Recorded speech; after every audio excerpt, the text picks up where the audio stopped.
Hello and warm welcome to my linguistics class. My name is Asufrijal and today we are going to talk on the topic morphology. Morphology is the branch of linguistics. Actually, the word morpheme or morphology is derived from the Greek word morph, meaning form. Morphology is the branch of linguistics. It deals with the internal structure of the words and the rules how words are formed.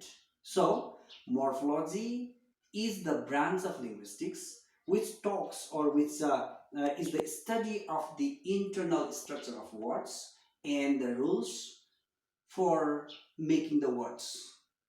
Now, we should understand certain terms. There are morphemes. Morphemes can be bound morphemes and free morphemes. Let me write. One is bound morpheme and the other one is free morpheme. Bound morphemes are prefixes and suffix. Okay. Prefix, suffix, they are bound morphemes. These morphemes, they don't occur on their own. They are attached to the free morpheme or word. Okay. So, the other one is, for example, you can say these are free morphemes. For example, boy is a free morpheme. It can stand on its own. Okay. Whereas boyish, B-O-Y-I-S-H, boyish or boyhood, you can say. This cannot occur on its own. They are attached to the free morpheme, or these free morphemes are words. Or you can say roots or stem. Stem, roots, words. They are free morpheme because they can stand and they can occur on their own, whereas bound morphemes are attached. These are the morphemes which are attached to the root or free morpheme. Okay, so these prefixes, for example, let me say unhappy. Okay, un comes before this word happy. Prefix means the one which comes before the word. Suffix occurs or comes after the word. For example, happily, Happily. Okay, this ly is suffix, right? All right. Elect, Election, you can say tion. This is suffix. Okay. Uneducated. All right. Un is prefix. Educate. Okay. It's a comparatively free morpheme. Ed form. You can make it adjective form. Okay. So, glorify, example.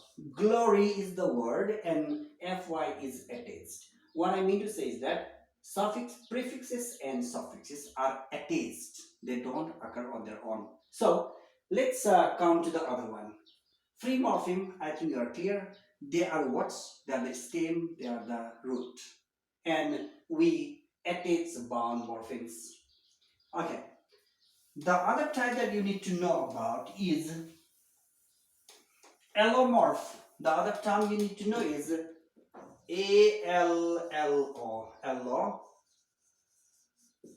allomorph. Let's say allomorph. Allomorph. What does it mean? Alright. Allomorphs are the morpheme Okay, they are the morphs which have the same function, but they have different forms having same function, and they also have different forms. Morpheme which have similar function having different forms are allomorph. Okay, for example, one example you can say a book, but an apple. Okay, a radio, an egg. You can see the indefinite article a or an, which are commonly used with singular countable noun. Whenever you use before consonant sound, you say you use a or a, and before the vowel sound you use an. For example, an engineer, an egg, an X, but a boy, a girl, a singer, like that. Okay, so these are allomorph. Allomorphs, they have a same function, having same function but different forms are allomorphs. Okay, other term you need to know is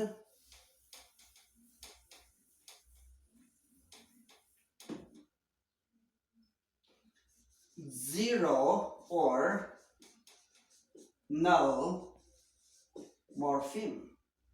Morphemes are, these are grammatical items. You can say grammatical units, and they have certain meanings. Okay, so zero or null morphemes are those morphemes which are generally used with singular countable noun while pluralizing. Okay, they are they have these they are zero or null morphemes. Okay,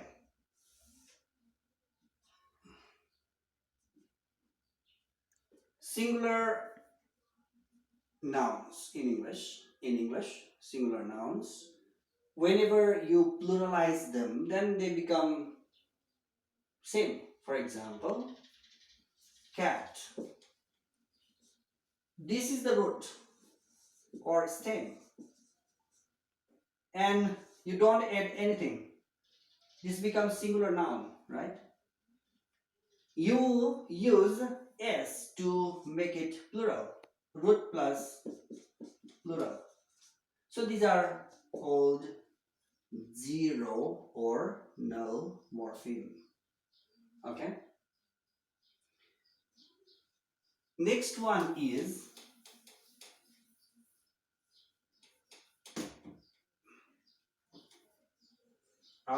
okay, inflectional morphology or inflectional morphology and derivational morphology.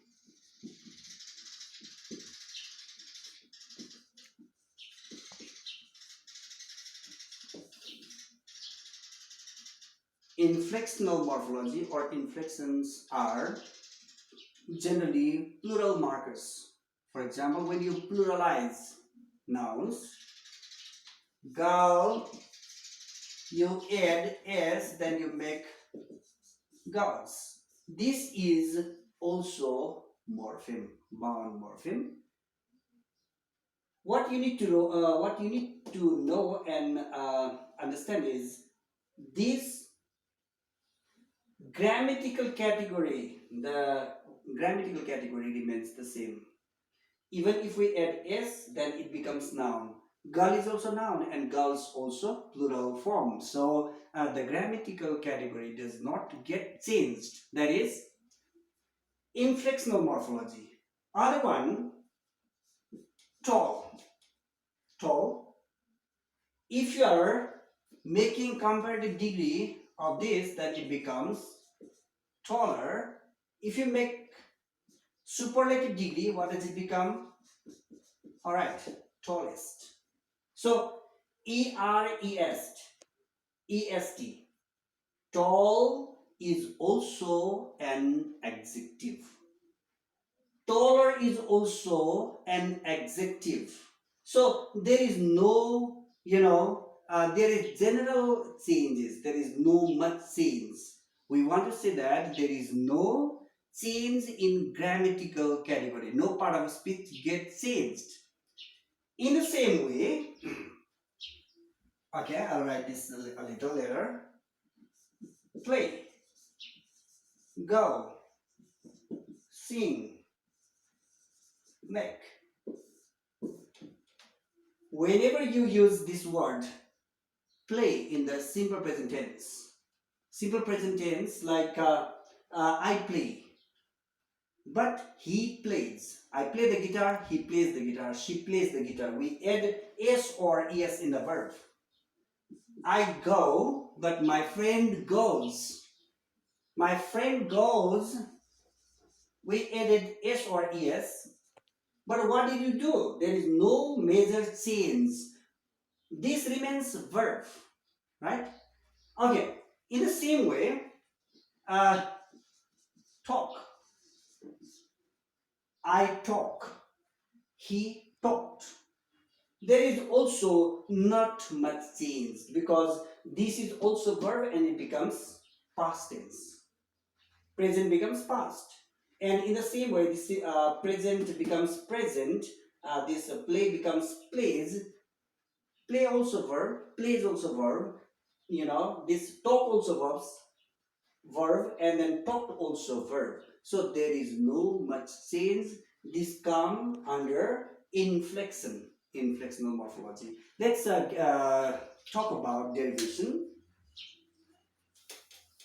All right. Derivation morphology. Derivation morphology is unlike inflectional morphology. Grammatical category gets changed. From, for example, from noun, verb. From adjective, adverb. We can make. Let's take an example. Able.